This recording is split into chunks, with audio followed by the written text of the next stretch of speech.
을 근거로 틀린 것, 다른 것 이런 제목으로 우리 본문을 중심으로 우리 잠시 말씀을 나눌까 해요. 작년 요맘때예요. 5월 달에. 이 모습을 가만 보면은 예배를 드리는 모습 같아요. 그렇죠? 근데 이 장소가 어디냐 하면은 서울 종로구 안국동 쪽에 있죠. 조계사. 그러니까 우리 불교계로는 가장 큰 총본산이 여기에 있죠. 부처님 오신 날 봉축 보실 때 일부 기독교 단체가 그 바로 앞에 나와서 지금 예배를 드리면서 찬송가를 크게 틀어놓고 예수천당 불신지옥을 외쳐대서 뉴스에 나온 적이 있고 많은 사람들의 칭찬보다는 지탄을 받은 그런 장면이었어요. 자, 불교에는 구원이 없습니다. 오직 그리스도만이 구원입니다. 여기까지 보시고 제가 여러분에게 한번 질문을 드릴게요. 이러한 행동을 여러분들은 어떻게 받아들이고 계십니까? 혹자는 그럴지라도 복음을 전해야 된다. 저분들은 모르니까 외쳐야 된다. 이런 분들이 있고 한편에는 이거를 좀 지혜롭게 표현을 하면 어떨까? 두 가지가 항상 상충되는 의견이 나올 수밖에 없어요. 왜냐하면 성경에 나오는 구절이기 때문에. 예수 그리스도만이 구원입니다. 자, 여기에 답을 우리가 어떻게 찾아봐야 될까요? 저는 이것을 상황을 전환하면은 금방 답이 나올 것 같아요. 이 부분은. 지금 우리는 예배를 드리고 있습니다. 주일날 예배를 드리고 있어요. 위에서 우르르 스님들이 서너 분 내려와요. 그러더니 목탁 소리가 나는 거예요. 똑똑똑똑똑 치면서 연부를 외우면은 우리는 반응이 어떡할까요? 일단은 불쾌하죠. 그리고 당황스러울 거예요. 그리고 우리 재직 중에 집사님이 나가서 조용히 일단은 권면하고요. 예배 중인데 이렇게 하시면 실례 아니시냐고. 그래도 안 가고 나와서 계속 연부를 외워서 목탁을 쳐요. 119에 112에 신고해서 경찰로 무단 침입으로 바로 신고할 수도 있을 가능성이 있지요. 이게 답이에요. 예. 우리가 지금 예배를 드리고 있는데 이분들이 무단 침입으로만 똑같은 거지요. 이분들이 이렇게 하는 것은 상황이 너무 오버한, 본질은 맞는데 그 본질을 잘못 전했다는 것으로 우리는 생각해 볼 수가 있어요. 여기서 우리는 생각해 볼 게 틀린 것과 다른 것이에요. 배타성과 수용성의 경계선은 어디쯤에 있을까를 생각해 보는 그 사진이 이것이고, 오늘 본문 사도 바울이 다루고 있는 내용 또한 이것을 다루고 있는 거예요. 오늘 본문은 우리에게 복음에 대한 배타성과 일상에 대한 수용성을 깊이 생각해 보주는 구절일 것 같아요. 갈라디아서는 데살로니가 전서와 함께 제일 먼저 쓴 구약 성경, 신약 성경 중에 하나라고 학자들은 말하죠. 그래서 갈라디아서나 데살로니가 전서는 AD, 예수님이 태어나시고 약 50년쯤 지나서 이 데살로니가 편지와 갈라디아 편지가 써졌다고 해요. 그러니까 신약 성경 27권 중에 가장 먼저 쓰여진 서신 중에 하나가 갈라디아서고, 이 갈라디아 서신의 저자는 바울이라고 기록되어 있지요. 이처럼 바울이 당시 동역자였던 바나바와 함께 복음을 전했던 갈라디아 지역이 어디냐 하면 보니까 지금의 터키 지역 중심부더라고요. 터키. 당시에는 로마의 통치를 받는 상황이었고요. 바울은 1차 선교 여행 때 바나바와 함께 갈라디아 지역에 가서 특별히 4곳의 복음을 증거했더라고요. 그것이 버시디아 안디옥이라는 곳, 이고니온, 루스드라, 더베. 여기서 열심히 예수 그리스도의 복음을 전한 결과 4곳에 교회가 세워졌어요. 감사한 일이지요. 이렇게 1차 선교 여행을 성공적으로 마치고 안디옥 교회로 돌아오고 쉬고 있던 어느 날 바울은 깜짝 놀랄 소식을 접하게 돼요.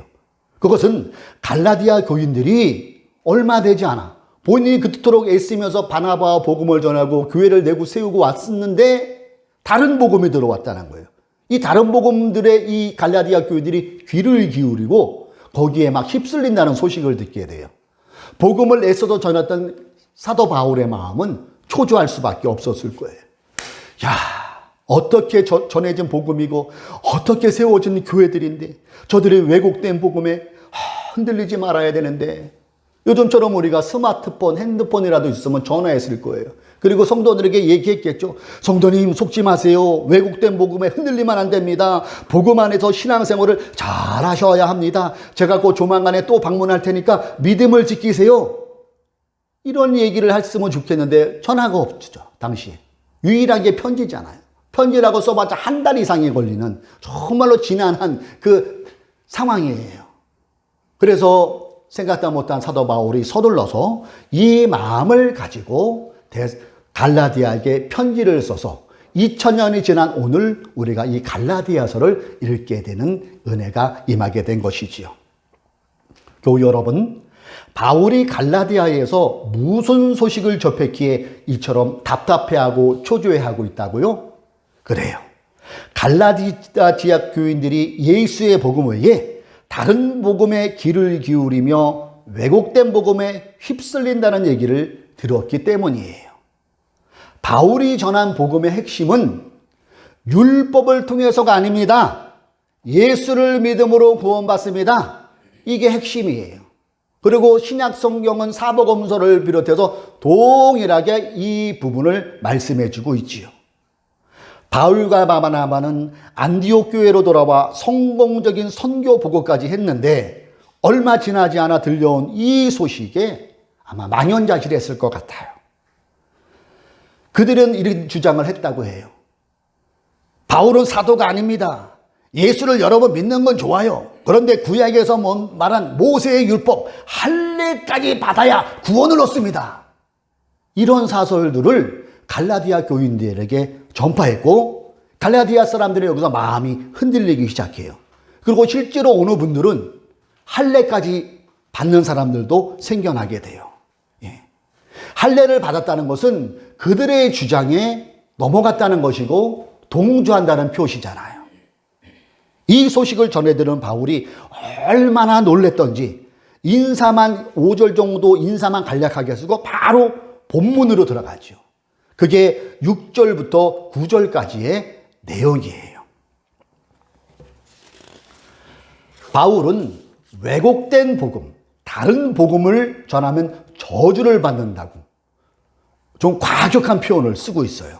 그만큼 저주를 받는 이 표현 안에는 바울의 간절함, 속지 말라는 그 표현이 묻어 있는 거예요. 6절부터 7절에 보면은 다른 복음, 다른이라는 단어가 4번 정도 등장하더라고요. 자, 여기서 다른 것과 틀린 것의 차이점을 생각해 보길 원합니다. 다른 것과 틀린 것, 비슷한 용어 같은데 엄청난 차이가 있더라고요.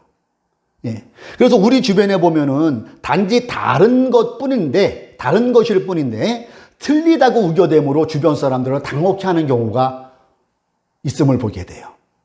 한 예를 들면은 우리 오늘 다 스마트폰 있잖아요. 스마트폰. 그 중에는 애플 제품이 있고 삼성 제품이 있어요. 근데 이것을 틀리다고 얘기하면 아니죠. 다른 거죠. 제조사만 다른 거지 스마트폰 똑같습니다. 이럴 때는 다르다는 표현을 쓰는 게 맞을 거예요. 그럼 여러분이 들고 있는 스마트폰과 여러분이 알고 있는 의자는 다른 걸까요? 아니죠. 이것은 틀리다가 맞는 거죠. 틀리다. 이렇게 다른 것을 틀리다라고 표현하는 것도 적절한 표현이 아니지만 보다 더 심각한 문제는 틀린 것을 다르다고 말하면 엄청난 혼란이 온다는 거예요. 틀린 것을 다른다고 말하면 그거는 속임수죠. 속이는 거죠. 그리고 틀린 것을 다름이라고 접근하는 단체가 이단이에요. 우리는 예수를 믿음으로 구원을 받는다고 분명히 선언하고 그렇게 믿어요. 그러나 이단은 모양은 교회의 모습을 갖고 있지만 그 안에 어떤 특정인의 교주를 믿어야 된다. 이렇게 얘기해요. 엄청난 차이뿐만 아니라 이것은 틀린 거죠. 시작부터 다르다는 것을 우리가 생각할 수가 있어요. 이렇게 우리 신앙인은 다른 것 그리고 틀린 것을 잘 구분할 수 있는 해안이 필요한 요즘에 우리는 살고 있다는 거예요. 오늘 갈라디아에 나온 바울이 갈라디아 지역에 전도하고 떠난 후에 내려온 사람을 누가는 사도행전 15장 1절에도 이렇게 기록하고 있어요. 그 사람이 그 사람입니다. 몇몇 사람이 유대에서 내려와서 이렇게 신도들을 가르쳤다. 여러분이 모세의 관례대로 할례를 받지 않으면 구원을 얻을 수 없습니다. 이 주장을 했다는 거예요. 그리고 이와 더불어 바울은 가짜입니다. 사도 아닙니다. 이런 얘기를 했다는 거예요. 갈라디아 교회를 어지럽힌 사람들은 바로 그 사람들과 같은 부류예요. 지금 사도행전에 나오는 이 사람들과 같은 부류라는 거예요. 율법에 대한 애착심을 가지고 있었던 사람들이 갈라디아를 방문하여 이방인 그리스도인들을 향해 여러분이 모세의 관례대로 할례를 받지 않으면 구원을 얻을 수 없습니다. 이 주장을 계속하게 했다는 거고, 여기에 갈라디아 교인들이 헷갈려하는 거예요. 아까도 말씀드렸지만은 이 갈라디아 교인들이 이 사람들의 주장을 듣고 할례까지 받은 사람들이 실제로 있었다고 합니다. 이것은 무엇이라고요? 그들이 설득에 넘어갔다는 것을 알 수가 있어요. 오늘 우리가 읽은 본문 6절에서 사도 바울은 이렇게 기록하고 있어요. 여러분을 그리스도의 은혜 안으로 불러주신 분에게서 여러분이 그렇게 더 빨리 떠나 다른 복음으로 넘어가는 데는 나는 놀라지 않을 수 없습니다. 이 말씀을 가만히 읽어보면은 사도 바울의 심정이 여러분 느껴지실 거예요. 그만큼 이 문제, 예수 그리스도 외에도 좋지만은 예수 그리스도도 좋지만 여기 하나가 첨부돼야 된다는 그 주장에 바울은 심각성을 느끼고 있음을 우리는 보게 돼요. 그러나 사도 바울은 이 편지 내용을 통해서 어떻게 주장합니까? 다른 복음은 없습니다. 내가 여러분에게 전한 복음만이 구원에 이르게 하는 참된 복음입니다. 다만 어떤 사람들이 여러분을 교란하고 헷갈리게 해서 그리스도의 복음을 잘못 전하고 있습니다. 이 얘기를 지금 사도 바울은 주장해요. 그러면서 사도 바울이 말한 대로 믿음으로 구원을 받는다는 것만이 참된 복음일 뿐 그 외에 다른 복음은 없다고 계속 주장하고 있고요. 이 주장은 오늘날 살아가는 우리, 이 자리에서 예배드리는 우리도 동일하게 유효하다는 거예요. 다른 복음은 없습니다. 예수 외에는. 그리고 성경은 한결같이 이것을 일관되게 주장하고 있어요. 오직 예수 그리스도를 믿음으로만 구원을 받는다는 것이 성경이 말하는 복음이며 지금 우리가 읽고 있는 성경 내용입니다. 그 외에 다른 어떤 복음은 용납이 안 됩니다. 이처럼 사도 바울은 자신의 선언이 얼마나 단호하고 간절한지를 8절과 9절을 읽어보면 그 마음을 우리가 또한 느낄 수가 있잖아요. 그러나 우리들이나 또는 하늘에서 온 천사일지라도, 그 복음을 전한다고 해서 다른 복음을 전하는 사람이 천사일지라도 우리가 여러분에게 전한 것과 다른 복음을 여러분에게 전한다면 뭐라고 표현합니까? 빨간 글씨 같이 읽어볼까요? 시작. 마땅히 저주를 받아야 합니다. 무시무시한 표현을 지금 사도 바울은 쓰고 있어요. 그러면서 한 번 더 강조하면서 방점을 찍잖아요. 9절 보세요. 우리가 전에도 말하였지만 이제 다시 말합니다. 여러분이 이미 받은 것과 다른 복음을 여러분에게 전하는 사람이 있다면 그가 누구이든지, 그 사람이 회당장이든지, 그 사람이 또 어떤 유명인이든지, 그 사람이 예수 그리스도 12제자 중에 한 명이든 상관없이 저주를 받아야 마땅하다고 아주 단호하게 표현하고 있어요. 강력한 선언입니다. 그 어떤 사람도 여기에는 예외가 없다는 것이잖아요. 자, 여기서 우리는 진리의 배타성 또는 복음의 우월성을 생각해 보아야 돼요. 진리의 배타성 또는 복음의 우월성. 앞에서 제가 스마트폰 예를 들었잖아요. 다시 한번 이 예를 돕기위해서 한번 더 강조하는 의미에서 예를 들게요. 산수에서 2 더하기 2는 뭐예요? 4죠, 4. 근데 2 더하기 2가 5, 6. 아니죠? 이게 배타성이에요. 그래서 진리는 배타성을 반드시 동반하게 되어 있어요. 2 더하기 2가 4인데 6, 5는 틀린 거죠. 홍주연은 사람이다. 진리죠. 사람. 근데 홍주연은 의자이다. 틀리죠. 진리는 그 어떤 것도 들어올 수 없는 게 특징이고요. 이거를 우리는 표현할 때 배타성이라고 표현하지요. 그렇죠? 기독교의 구원에 관한 진리를 이렇게 이해를 할 수 있어야 되는 거예요. 성경은 오직 예수님만 구원자로 인정하고 있습니다. 구원을 얻는 다른 길을 인정하고 있지 않아요. 예수님조차도 이렇게 말씀하셨어요. 요한복음 14장 6절에 보면은, 자, 우리 같이 읽어봅니다. 시작. 예수께서 그에게 말씀하셨다. 나는 길이요 진리요 생명이다. 나를 거치지 않고서는 아무도 아버지께로 갈 사람이 없다. 누구의 말씀? 예수 그리스도. 우리가 주로 믿는 말씀, 예수를 믿는, 주로 믿는 주님의 말씀이래요. 나를 거치지 않고는, 예수를 거치지 않고는 구원에 이룰 수 없다고 분명히 말씀하고 계세요. 이를 뒷받침하는 게 사도행전에 한 번 더 방점을 찍어요. 사도행전 14장 12절이에요. 이 예수밖에는 다른 아무에게도 구원은 없습니다. 사람들에게 주신 이름 가운데 우리가 의지하여 구원을 얻어야 할 이름은 하늘 아래에 이 이름밖에 다른 이름이 없습니다. 여기서 이 이름이 뭐예요? 예수 그리스도. 그렇습니다. 예수님 외에는 달리 구원받을 수 있는 길이 없어요. 예수 그리스도 통한 믿음으로 말미암지 않고 구원받을 수 있는 길은 없다는 것을 우리는 이전에도 알고 있지만은 이 시간 우리가 본문을 살펴보면서 다시 한번 마음에 새기시기를 주님의 이름으로 권면을 드립니다. 그래요. 이것이 그리고 구원의 진리에 관한 배타성이라는 거예요. 배타성이 쉽게 말하면 밀어내는 거잖아요. 아무것도 허용 안 하는 걸 배타성이라고 그러죠. 그리고 우리가 이 사실을 마음에 새기면서 10절을 읽어보면은 우리의 결단이 어떠해야 되는 것을 알 수가 있어요. 10절을 제가 다시 읽어볼게요. 내가 지금 사람의 마음을 기쁘게 하려고 하고 있습니까? 아니면 하나님의 마음을 기쁘게 해드리려고 하고 있습니까? 아니면 사람의 환심을 사려고 하고 있습니까? 내가 아직도 사람의 환심을 사려고 하고 있다면 나는 그리스도의 종이 아닙니다.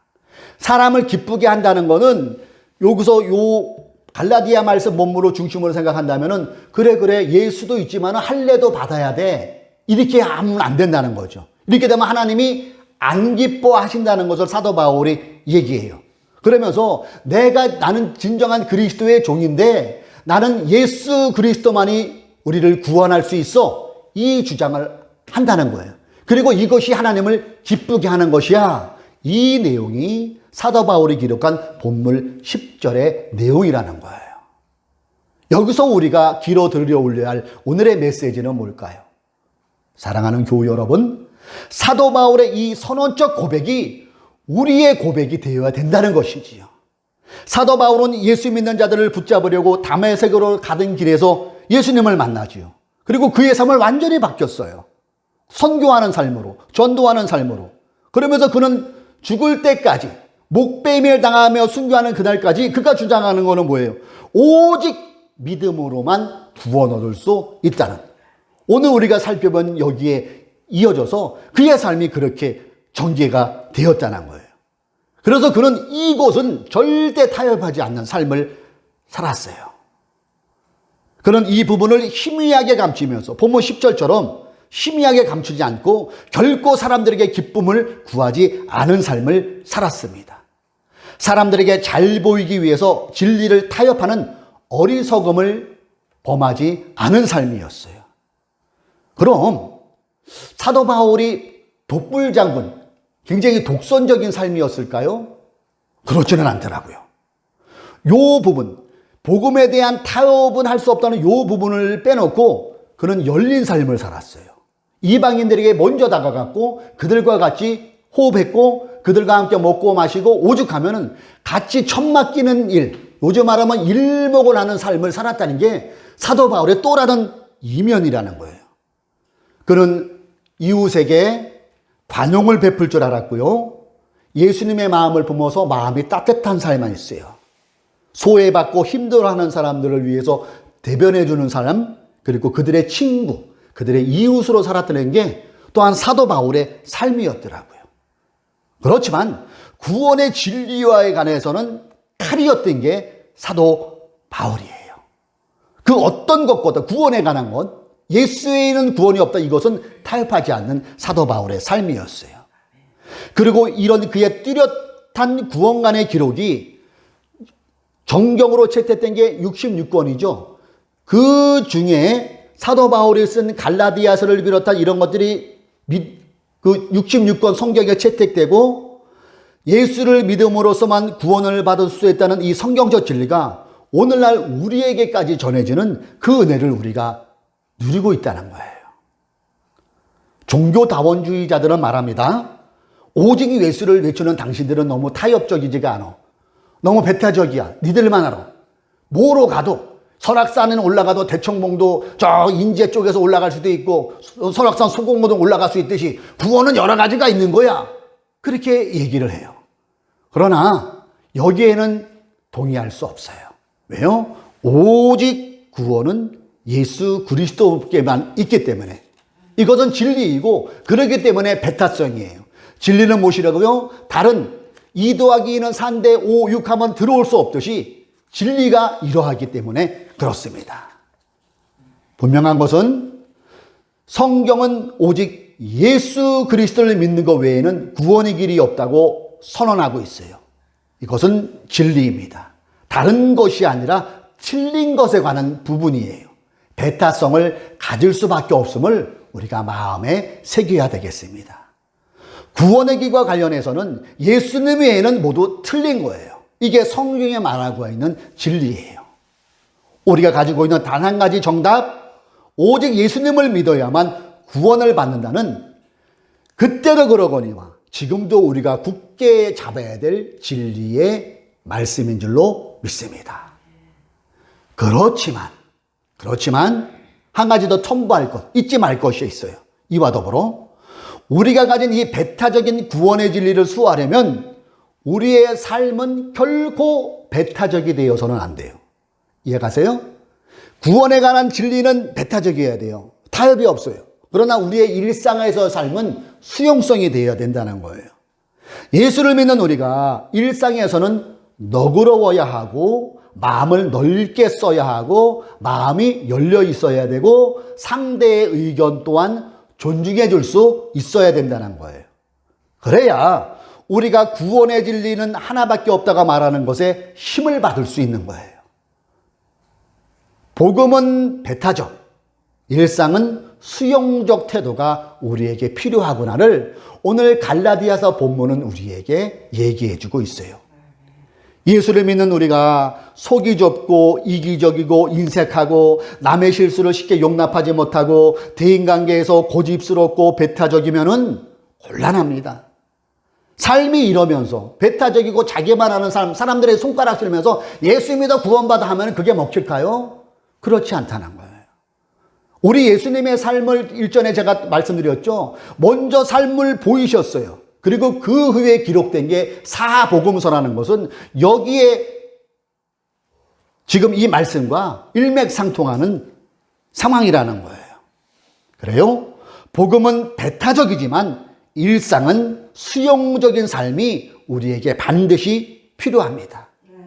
나와 다른 것을 수용하고 포용할 줄 아는 사람으로 살아갈 때 우리가 복음의 진리에 있어서 틀린 것을 틀렸다고 말할 때 사람은 그때 귀를 기울이고 복음에 대해 생각하고 더 나아가 마음문을 열고 예수를 구주로 영접하는 은혜 또한 임한다는 것이지요. 다시 말해 우리의 일상에서의 삶은 다른 것은 다른 것일 뿐 틀린 것은 아닙니다 라는 식이 되어야 하고 구원의 진리에 대해서는 틀린 것은 틀린 것일 뿐 다른 것이 아닙니다라는 식이 되어야 한다는 것입니다. 사랑하는 교우 여러분, 내 스스로에게 한번 물어보세요. 나는 일상에서 평상시 나의 삶의 모습이 관용적입니까? 아니면 배타적입니까? 일상에서는 포용성이 있는 사람입니까? 나와 다름을 존중해주는 사람이 내 삶입니까? 저와 여러분이 그런 삶이 되기를 저는 소망합니다. 그런 사람이 복음의 배타성, 즉 예수 그리스도만이 구원이라는 말을 배신자가 들었을 때 다소 거부감이 느껴지는 상황에서도 평소 우리의 수용적 태도, 포용적 태도, 열린 태도의 사람이었기 때문에 별 거부감 없이 그 복음에 귀를 기울일 수 있다는 것 마음에 새기시기 바랍니다. 예수를 믿어야 구원받습니다. 이것은 타협할 수 없는 진리입니다. 우리는 결코 이 진리를 포기하거나 타협해서는 안 됩니다. 그리고 우리의 믿음의 선진들이 그러했듯 생명을 걸고 이 진리를 지켜야 됩니다. 이것이 깨지면은 기독교는 존재하지 않아요. 예. 동시에 우리의 일상은 어떠해야 된다고요? 더욱더 너그러워지시기 바랍니다. 때로는 술 마시는 사람과도 허물없이 어울릴 수 있는 사람이 되어야 돼요. 우리는 왜 교회 다니면서 맨날 교회 다니는 사람과만 어울릴까요? 그러면서 우리 마음에 은근히 정죄하잖아요. 술 먹는 사람은 세상 사람이야. 근데 우리 주님은 어디에다 관심을 갖고 계신다고요? 지금도 여전히 세상에 관심을 갖고 계시대도요. 우리 주님이 세상, 아직도 구원받아야 될 그 세상에 관심을 갖고 있는데 우리가 뭐라고? 아, 예수님, 나 술 먹는 사람. 죄가 이렇게 돼서 본의 아니게 죄를 질 수 있는 거예요. 요즘에는 담배 피는 사람들이 눈치 보면서 담배 피죠. 예. 흡연자가 한다면서 우연찮게 담배 하나 꺼나 물고 이렇게 물고 얘기하는 경우 있어요. 밖에서. 싫죠, 저도. 그렇지라도 담배 한 기품 이렇게 흐트러뜨리면서 그 사람의 얘기를 들을 수 있는 게 성숙된 그리스도인이고 배려할 수 있는 그리스도인이고 수용성이 있는 그리스도인일 거예요. 이렇게 우리가 살면서 어느 순간 우리의 모습을 보고 예수에 대해 물었을 때 그분만이 우리의 구원자입니다. 이렇게 얘기할 수 있는 저와 여러분이 되는 이 모습이 진정한 예수 믿는 사람인 줄로 믿습니다. 복음에는 대타적, 일상에 진 수용적인 그런 삶을 살아가시는 저와 여러분 되시길 주님의 이름으로 축복합니다. 기도하겠습니다.